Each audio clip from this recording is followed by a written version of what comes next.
तो यहाँ पर हमें फ़िल्म में दिखाया जाता है कि हर्ष नाम का एक बहुत बड़ा बिजनेसमैन है जो कि अपने बिज़नेस को लेकर काफ़ी ज़्यादा फोकस है और वो अपने बिज़नेस के अलावा किसी भी चीज़ पर ज़्यादा ध्यान नहीं देता।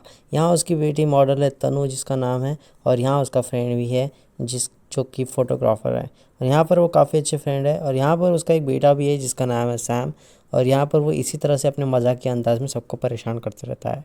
यहाँ तनु को वो एक दिन डरा देता है और उसके बाद अब यहाँ से हमें पता चलता है कहानी में कि वो एक वेकेशन के लिए प्लान कर रहा है, लेकिन हर्ष उन्हें कहता है कि मैं इस वेकेशन पे तुम्हारे साथ नहीं आ सकता, इस फैमिली ट्रिप पर तुम अकेले ही चले जाओ। लेकिन यहाँ पर उसकी वाइफ के कहने पर उसे जाने के लिए थोड़ा सा फोर्स करती है।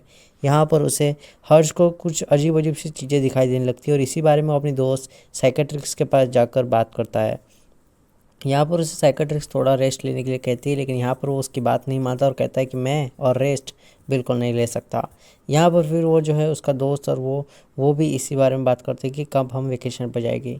यहाँ पर वो कुछ अजीब सी चीज़ें देखता है अपने ऑफिस में हर्ष, और उसे लगता है कि अब मुझे कुछ तो भी प्रॉब्लम हो रही है। यहाँ पर वो उसकी फ्रेंड से बात करता है और वो कहता है कि अब मैं जा रहा हूँ फाइनली वेकेशन के लिए, जहाँ मुझे थोड़ा रेस्ट मिल जाएगा और मुझे इन सारी चीज़ों से थोड़ी सी तकलीफ़ हो रही है वो दूर हो जाएगी। यहाँ वो जैसे ही ऑफिस से बाहर जाने लगता है उसे एक पुराना दोस्त मिलता है और जो कि उससे कहता है कि तुम्हारी ये जो आगे जाने की आदत है वो बहुत बुरी है, तुम किसी के बारे में केयर नहीं करते हो, सिर्फ अपने बारे में सोचते हो। और इसी जो उसका दोस्त है उसके बारे में हम लास्ट में भी बात करेंगे। यहाँ पर अब फाइनली हर्ष अपने परिवार को लेकर वेकेशन के लिए जा रहा है, और यहाँ पर उसके लड़की तनु को एक आदमी दिखता है जो कि बहुत ही अजीब सा बिहेव करता है उसके साथ, और यहाँ वो उसे ही देखते रहती है।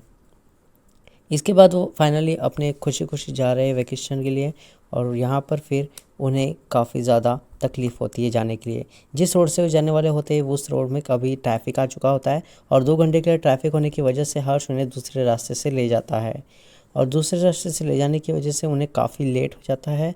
और उनके परिवार वाले भी हर्ष पर डाउट करते हैं कि क्या उसे ये रास्ता पता है या नहीं। लेकिन यहाँ पर फाइनली वो जैसे तैसे जाने की कोशिश करते तो उन्हें फिर से वो एक इंसान जो है वो दिखाई देता है जो कि एक राइटर होता है। और यहाँ पर उसके बारे में इन लोगों को नहीं पता होता कि वो राइटर है कौन, तो ये उसकी गाड़ी ख़राब होने पर उसकी हेल्प नहीं करते। जब वो उस राइटर की गाड़ी ख़राब होती है तो ये वहाँ से चले जाते हैं उसकी हेल्प किए बिना। और यहाँ पर उन्हें रास्ते में एक छोटे से बच्चे की गाड़ी दिखती है जिसे हटाने के लिए वो सैम को भेजते हैं, और सैम उसे हटाने की जगह पर एक नाटक करता है जिसमें वो ऐसा दिखाता है कि उस डॉल ने उसका गला पकड़ लिया है और उसे मारने की कोशिश कर रही है वो डॉल। लेकिन वो यहाँ पर मजाक कर रहा होता है अपने परिवार के साथ, और यहाँ पर फिर उसे हर जोर से तमेच मार देता है। यहाँ पर उसका तमेच खाने के बाद तब से ही सैम बहुत ज़्यादा नाराज़ हो जाता है, और वह हर्ष जो है बहुत गुस्सा हो जाता है और उसे कहता है कि गाड़ी हटाओ रास्ते में से।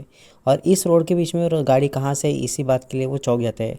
उसे एक डरावना चेहरा दिखता है और वो गाड़ी को रोक देता है हर्ष, और यहाँ पर इसी तरह से वो गाड़ी को रोक देता है, और जैसे ही वो गाड़ी को रोकता है उसके बाद वो गाड़ी शुरू ही नहीं होती। और यहाँ पर अब सभी परेशान हो जाते हैं कि इस बीच रास्ते में अब हम क्या करेंगे। तभी पीछे से एक गाड़ी आती है और उस गाड़ी को देखकर वो उसे रोकते हैं। वो गाड़ी किसी और की नहीं, वो उसी राइटर की होती है जो कि उन्हें बोलता है कि तुमने मेरी हेल्प नहीं की थी, फिर भी मैं तुम्हारी हेल्प कर देता हूँ, मेरा यहाँ आउट हाउस है, वहाँ पर चलकर तुम सब रुक सकते हो। और यहाँ पर वो उन सभी को लेकर जाता है अपने आउट हाउस में जो कि जंगल के बीचों बीच होता है। यहाँ पर उन सभी को वो कहता है कि इस रात के लिए तुम यहीं पर रुक सकते हो, और इसी बात को सुनते हुए सभी लोग वहाँ पर रेस्ट करने के लिए रुक जाते हैं। और यहाँ पर उनकी जो राइटर है हेल्प करता है। फिर यहाँ पर जो है उन इसी तलाश में होते कि कैसे हम यहाँ से निकलेंगे। और यहाँ पर जो तनु है उसे हमेशा ही राइटर के ऊपर थोड़ा सा डाउट रहता है। यहाँ पर जो है सैम को एक डॉल दिखती है जो कि रास्ते में उसे दिखाई दी थी, और वो इसी बारे में जो है अपनी बहन तनु से कहता है। लेकिन तनु उसकी एक भी बात पर भरोसा नहीं करती क्योंकि सैम हमेशा ही मजाक करता था डरावनी चीज़ों को लेकर, इसलिए वो उसके बारे में भरोसा नहीं करती और उसके दोस्त को बताती है कि सैम फिर से शुरू हो गया है। और सैम इस बार अब अजीब सी हरकतें करने लगता है जिसे देखकर उसकी मॉम उसे मना करती है। लेकिन यहाँ पर राइटर भी परेशान हो जाते हैं कि ये आखिर ऐसा क्यों कर रहा है। और इस बार जो है सैम के अंदर थोड़ा सा कुछ अजीब सी हरकतें होती है जहाँ पर उसे हर्ष चिल्ला कर कहता है कि स्टॉप इट, लेकिन अब वो कहता है कि सब मरेंगे। इस बात को कहकर वो बाहर जाकर बैठ जाता है और राइटर उससे पूछता है कि तुम ऐसा क्यों कह रहे थे, और वो उसकी अनबन हो जाती है और वो एक में एक से जुड़ जाते हैं और झगड़ा करने लगते हैं। तभी हर्ष उसका डैड जो है उसे चिल्लाकर कहता है कि तुम्हारी प्रॉब्लम क्या है। और तभी जो है तनु का फ्रेंड उससे बातें करता है और कहता है कि तुम्हारी प्रॉब्लम क्या है एक्चुअली। यहाँ पर फिर उसे सैम बताता है कि मुझे सच में एक डॉल दिखी थी और ये जगह बिल्कुल भी ठीक नहीं है। तुम लोग मेरी बात नहीं समझोगे। और यहाँ पर फिर वो उसका दोस्त भी है वापस चला जाता है और सैम अकेला ही जंगल की तरफ चला जाता है। यहाँ पर जो है हर्ष को वहाँ पर कुछ तस्वीरें दिखाई देती है घर के अंदर। जब लाइन चली जाती है तो वहाँ पर उसे कुछ अजीब सी फ़ोटो दिखाई देती है और इसी फ़ोटो को देखकर वो चौंक जाता है, जो कि लाशों की फ़ोटो थी। यानी कि जो मरे हुए लोग हैं उनकी फ़ोटो वहाँ लगी हुई थी, जो कि राइटर के हाउस में थी।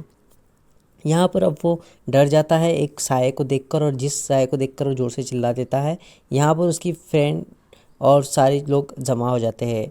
तनु और तनु का फ्रेंड जमा हो जाते हैं और वो देखने लगते हैं कि यहाँ पर काफ़ी सारी डेड बॉडी की फ़ोटोज़ है।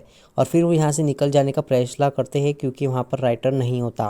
और यहाँ से वो निकलने का फैसला करते हैं, लेकिन तभी सैम जो है जंगल में फंस जाता है और वहाँ उसे एक भूतिया लड़की दिखाई देती है, जिसे देखने के बाद वो वहाँ से डर कर भागने लगता है। लेकिन उसे बेमौत मारने की कोशिश करती है वो बुरी आत्मा। और वहाँ पर वो बहुत ही थकी हुई हालत में उनके पास आता है, और जहाँ पर उसे सदमे के कारण उसकी डेथ की तरफ वो चला जाता है। यानी कि ऑब्वियसली उसकी डेथ हो जाती है और उसकी माँ के सामने उसकी डेथ होती है, तो उसे काफ़ी ज़्यादा सदमा पहुँचता है उसकी माताजी को। हाँ, ऑब्वियसली कोई भी लड़का अपनी माताजी के सामने मरेगा तो उसे कितना सदमा पहुँचेगा ये आप समझ ही सकते हो कि। और यहाँ पर अब वो सदमे में पहुँच चली जाती है और वो सैम की इस मौत को देखकर काफ़ी ज़्यादा सदमे में पहुँच जाती है। और वो कहती है कि हर्ष को, तुमने हमेशा अपने बारे में सोचा है, तुमने हमेशा अपने ही बारे में सोचा है, फैमिली के बारे में कभी सोचा ही नहीं। और यहाँ पर अब वो सैम को ढूंढते ढूंढते जंगल में बेहोश हो जाती है और उसे उठाकर हर्ष अपने कार में रखता है और उसे ले जाने लगता है घर की तरफ।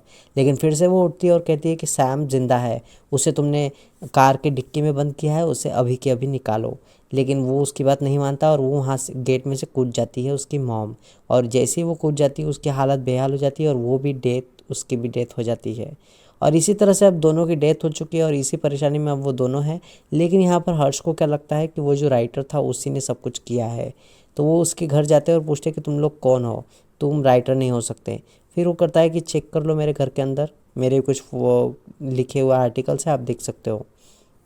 यहाँ पर उसका दोस्त जाकर चेक करता है तो वो एक असलियत में राइटर ही होता है। यानी कि इसमें राइटर का कोई रोल नहीं है। अब राइटर उन्हें बताता है कि 2 साल पहले यहाँ एक एक्सीडेंट हुआ था जिसमें एक परिवार मर चुका था। और फिर हर्ष बताता है कि हाँ, 2 साल पहले मेरे जो एक कॉम्पिटिटर था बिजनेस के अंदर, कुमार नाम का, उसका परिवार जो है उसके पार्टी में हम लोग गए थे। और हम लोग फिर मैं उससे काफ़ी ज़्यादा फ्रस्ट्रेट था, क्योंकि वो मेरे कंपटीशन में मेरे से हमेशा एक कदम आगे रहता था। और एक दिन जब वो अपने परिवार के साथ अकेले जा रहा था तो उसका एक्सीडेंट हो गया था रास्ते के बीच में, और मैं भी उसी रास्ते से जा रहा था। लेकिन मैंने उसे हॉस्पिटल ले जाने के लिए मना कर दिया, क्योंकि अगर मैं उसे उस दिन हॉस्पिटल ले जाता तो वो शायद मेरे से आगे निकल जाता। इसी वजह से मैंने उसकी हेल्प करी नहीं। उसकी बेटी जो थी वो भी मर चुकी थी उसी हादसे में, और इसी वजह से फिर जो है उनके पूरे परिवार की डेथ हो जाती है। और वो जो औरत है जो कुमार की वाइफ थी, उसके बिजनेस पार्टनर की, वो उसे देख लेती है, क्योंकि वो किसी की भी हेल्प नहीं करता, इवन उसकी बच्ची की भी हेल्प नहीं करता। और इसी चक्कर में वो जो है सभी की मृत्यु का कारण बनता है। यहाँ उसकी बेटी भी इन सारी बातों को सुनकर उसकी बिल्कुल भी नहीं सुनती, और यहाँ पर वो जो साया आत्मा है वो फिर से आ जाता है। और इस बार वो जो लेडीज़ है वो बहुत ज़्यादा गुस्से में होती है और वो कहती है कि मैं तुम्हें नहीं छोड़ूंगी, देखा मैंने कैसे तुम्हारे परिवार को मारा, अब तुम्हारी बेटी को भी मरते हुए तुम अपनी आंखों के सामने देखो। लेकिन यहाँ पर वो उससे माफ़ी मांगता है और कहता है कि मुझे माफ़ कर दो, मेरी बेटी को छोड़ दो, मुझे मारना है तो मुझे मारो, लेकिन ऐसा मत करो। लेकिन फिर भी वहाँ वो जो आत्मा है, वो जो साया है, उसकी एक बात नहीं सुनती और वहाँ पर ज़ोरों ज़ोर से हवा चलने लगती है। राइटर इन सभी चीज़ों को देखकर बहुत ज़्यादा दुख हो जाता है उसे भी, और उसे भी थोड़ा सा फ्रस्ट्रेट हो जाता है। लेकिन यहाँ पर जो है वो खुद को मार लेता है हर्ष। और ये सब देखकर राइटर सोच में पड़ जाता है कि भूत एक्चुअली में होते हैं। और यहाँ पर जो भूत है वो उसकी बेटी की जान छोड़ देता है उसकी बेटी को देखकर। यानी कि जो छोटी बच्ची की आत्मा थी वो उसके मॉम को समझाती है कि उस लड़की को छोड़ दो। यहाँ ये सारी बात राइटर देख लेता है और राइटर को बिलीव हो जाता है कि भूत एक्चुअली में होते हैं। कहानी यहीं एंड हो जाती है।